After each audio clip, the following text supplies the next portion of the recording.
Good evening and welcome, ladies and gentlemen. This is the InfoWars Nightly News. I'm your host, Aaron Dykes. Today is Monday, November 5th, 2012, just before the elections. Tonight, Lieutenant Colonel Anthony Schaefer drops a bombshell on Benghazi Gate just one night before the 2012 presidential election. Plus, Hurricane Sandy is turning into Katrina 2.0. And Aaron Dykes previews the InfoWars special election coverage. That's coming up next, the InfoWars Nightly News.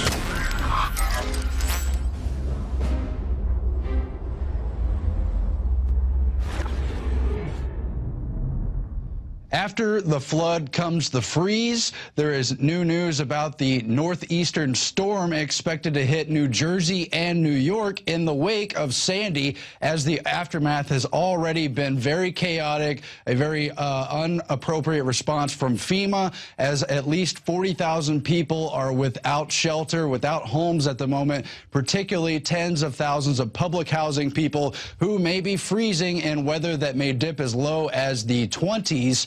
It may also bring more flooding, more freezing, and more destruction, perhaps even a bigger FEMA response. This is in Zero Hedge. It's also been reported in the New York Times, in Reuters, in CBS, and other mainstream blogs about the potential effect of the new storm expected to hit Wednesday after the elections in the areas most hard hit by Hurricane Sandy. Something to keep an eye on as we look to the fact that Sandy is now unfolding into a Katrina 2.0. Melissa Melton has that story, rounding up all the news in the wake of that terrible storm that hit the Atlantic eastern coast. You've got the New York Times and the fact that they celebrated immediately after the hurricane hit how great FEMA was, how they were coming to the rescue, and yet we find in Breitbart, other outlets, how FEMA failed to even plan ahead for the basics of food and water. They ran out of water. That was on Drudge Report and other sites yesterday. It's not expected to arrive until today. They weren't able to distribute bottled water. They also didn't even do purchasing for food for the displaced residents in New York and New Jersey until Friday, when the bid closed on November 2nd, despite the fact they had 4, 5, maybe even 6 days where they knew the direction of the storm. It was completely accurate. Where they predicted it was going to hit, it actually hit, but they didn't plan ahead. Why?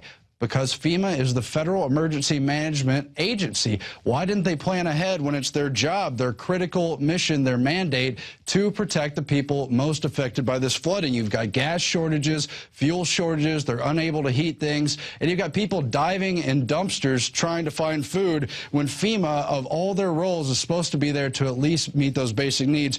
They didn't do it. Didn't they learn their lesson from Katrina, where we saw thousands and thousands of people without homes, thrown into that terrible Superdome, which became a crime and cesspit? You had police on the bridges shooting people for trying to walk off the bridge and escape. You had the gun confiscations and everything else. Is that where the aftermath of Hurricane Sandy is heading? Well, we'll find out, but Melissa Melton also points out how FEMA's actual funding through congressional investigations and the Cox Newspaper Group study, they found that back in 1992 numbers, only about $243 million of FEMA's budget went to actual disaster relief, while almost $3 billion went to black ops. We've covered this extensively here at Infowars.com, how FEMA's real mission and Homeland Security's real mission is to build up the continuity of government systems, how to keep an illegitimate form of government going if they decide that the constitutional form of government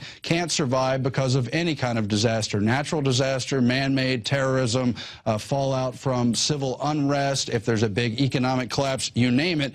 That's what that federal family is really here for. They're not here to take care of you in a disaster, so you'd better make plans to take care of yourself. That's why, of course, people have argued to return that duty, which was traditionally held by local communities and in some instances states, back to the local scene and to private agencies who've been again and again and again hampered by FEMA's response. They keep volunteers away from the scene of disaster. They've even kept out the Red Cross, you name it. You've got people like Rudy Giuliani saying FEMA is as bad here in Sandy as they were in Katrina, although it's very limited comments, clearly just meant for this election cycle. I'm sure he would have done the same were he in power. Visit Infowars.com and PrisonPlanet.com. When you're on the site, you can also tune in 24 hours a day to my daily radio broadcast. There's also a free iPhone app to listen to the syndicated radio show when and where you want.